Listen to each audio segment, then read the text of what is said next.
संविधान बांटता है।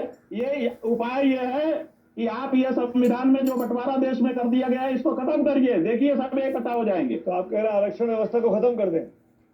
बिल्कुल, ये तो क्योंकि इसी के आरएसएस की कारण भाषा है। टुकड़ा हो रहा है। ये तो इसी आरएसएस के की कारण भाषा है।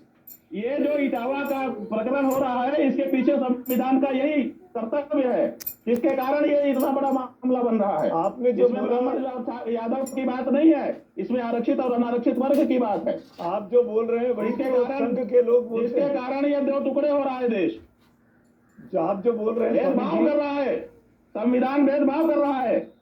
आप जो बोलते हैं वही आरोप तो संघ के नेताओं पे लगता है। अब जिसपे लगना हो लगे, तो आप अपने धर्म की बात बोल रहे हैं।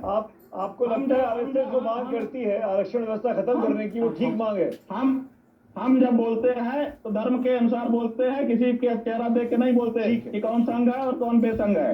तो ठीक है, मैं हमारा कहना है और इस पर बहुत से विद्वान भी सहमत हैं कि देश में ये जो आरक्षित अनारक्षित वर्ग पैदा कर दिया गया है इसके कारण समाज में कटुता बढ़ रही है एक दूसरे के प्रति। ठीक है, कार्यक्रम के आखिर में आ गया हूं मैं। कुछ क्विक सवाल आपसे पूछना चाहता हूं स्वामी जी।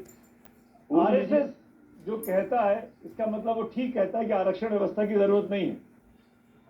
देखिए, आरएसएस का जो चरित्र है, जहां तक हमने अभी तक अध्ययन किया है, वो कुछ नहीं कहता है। वो जहां जैसा माहौल होता है वैसा कहता है। तो ये तो आपके लिए भी वो कहते हैं। इसलिए आरएसएस क्या कहता है इसका कोई मतलब नहीं। आज आपकी लाइन और आरएसएस की लाइन बिल्कुल मिल गई है, एक हो गई। वो संयोग हो सकता है। तो इसका मतलब आपके आरएसएस के करीब जा रहे हैं? हम आरएसएस के करीब नहीं जा रहे हैं, हम सनातन धर्म के करीब हैं और खुश हैं। तो सनातन धर्म के करीब हैं, तो जब अखिलेश यादव ने बुलाकर उन यादव समाज, उन कथावाचकों का सम्मान किया, क्या वो जायज था? तो सामाजिक चीज को राजनीतिक चीज बना देना। हमने इसका विरोध किया, और किसने किया बताइए? हमारे सिवा किसने किया बताइए, नाम बताइए। नहीं, किसी ने नहीं किया, मैं इसीलिए तो आपसे पूछ रहा हूँ। हमने किया कि ये सही नहीं है, उसको उनका सम्मान नहीं होना चाहिए था, आप ये कह रहे हैं? आप क्या आज आवाज सुनाई नहीं दी? आप ये कह रहे हैं कि अखिलेश यादव को, उन दोनों शख्सों को पार्टी दफ्तर में बुला के सम्मानित नहीं करना चाहिए था?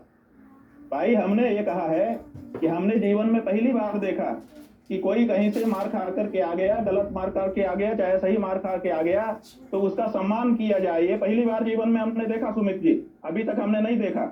जब कोई किसी के प्रति अन्याय होता है तो लोग उसके साथ खड़े होकर संवेदना प्रकट करते हैं, सम्मान अभिनंदन नहीं होता है। तो ये जो हमने देखा पहली बार, उस महिला को गिरफ्तार न होना ये भी सम्मान ही है शंकराचार्य जी। ये देश संविधान से चलेगा, संविधान से, संविधान के बाद आएगा आपको धर्म। अब इस पूरे मामले का क्या बड़ा आखिर में पूछ रहा हूँ, क्योंकि उत्तर प्रदेश में पंचायत चुनाव की हलचल चल रही है। क्या आप मानते हैं कि इसीलिए इस मामले को, चाहे अखिलेश यादव हो या फिर बीजेपी हो,